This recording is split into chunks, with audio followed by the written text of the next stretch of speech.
the three princes of Stormhold stood at their father's bedside as he lay dying, eager to find out who would inherit the throne. All eyes were on the power of Stormhold, a topaz amulet which grants sovereignty over the realm to whoever wears it, as long as he is of Stormhold blood. With waning strength, the 81st Lord of Stormhold went to the window, tore the amulet from around his neck, and sent it soaring into the sky.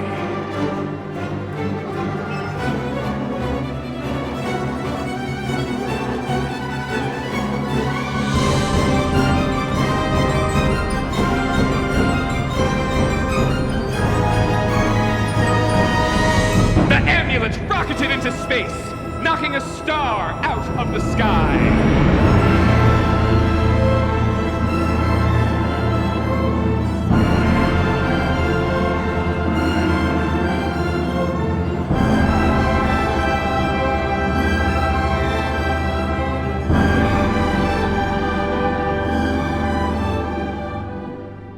To he who retrieves the power of Stormhold, I leave my blessing, and the mastership of Stormhold and all its dominions.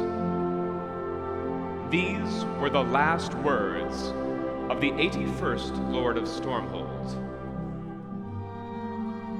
Back in Wall, Tristan's father presented him with a gift from his own adventure into Fairy 18 years ago. Once you are through the Wall, think of what you desire and nothing else, said Dunstan Thorn. Then light this candle and walk. The flame will do the rest.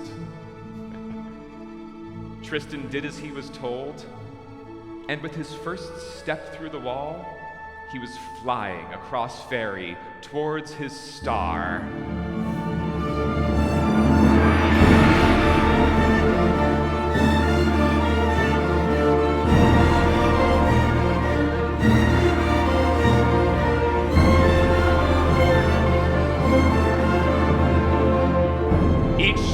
Sent him miles over lakes, forests, and mountains until he arrived at the glade where the star had landed.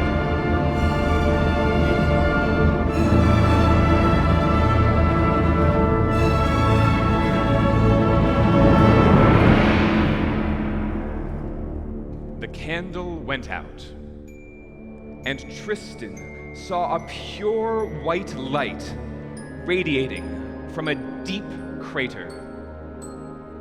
He climbed down, expecting to see a glowing piece of iron and stone, but instead found a beautiful young woman with a topaz amulet hanging around her neck.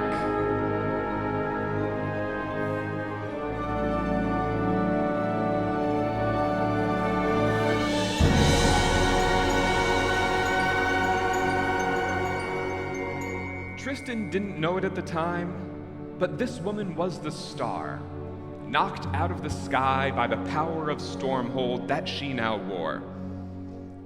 Lucky for her, she landed in Fairy and could retain her true form as a daughter of the moon.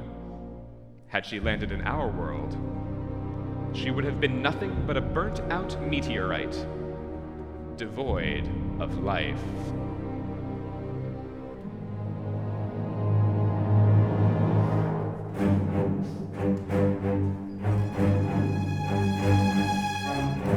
Or perhaps the star wasn't so lucky. The witch queen Lamia saw the falling star while performing a divination spell with an eviscerated grouse.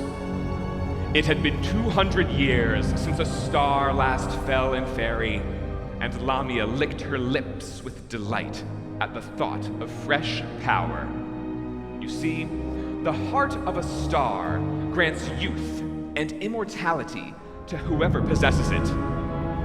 And Lamia was down to her last scrap. The witch scuttled over to her carefully rationed star heart and gobbled up the last bite. In an instant, she recovered 200 years of youth, beauty, and power.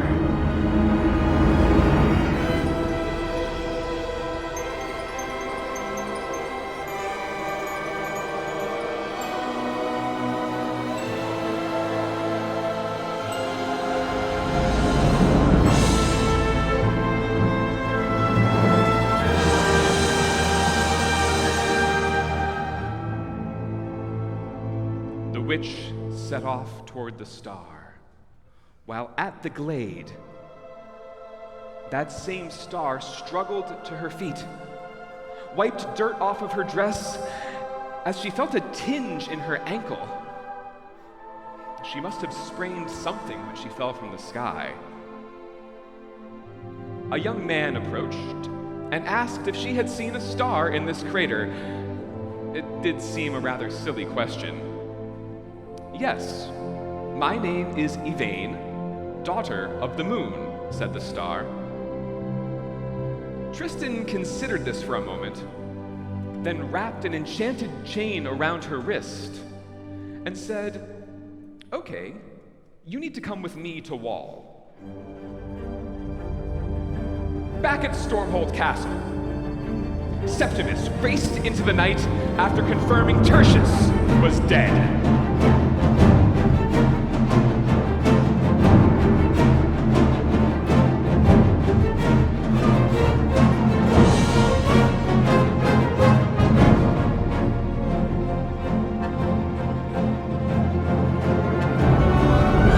Primus was close behind, searching for the star who carried the power of Stormhold.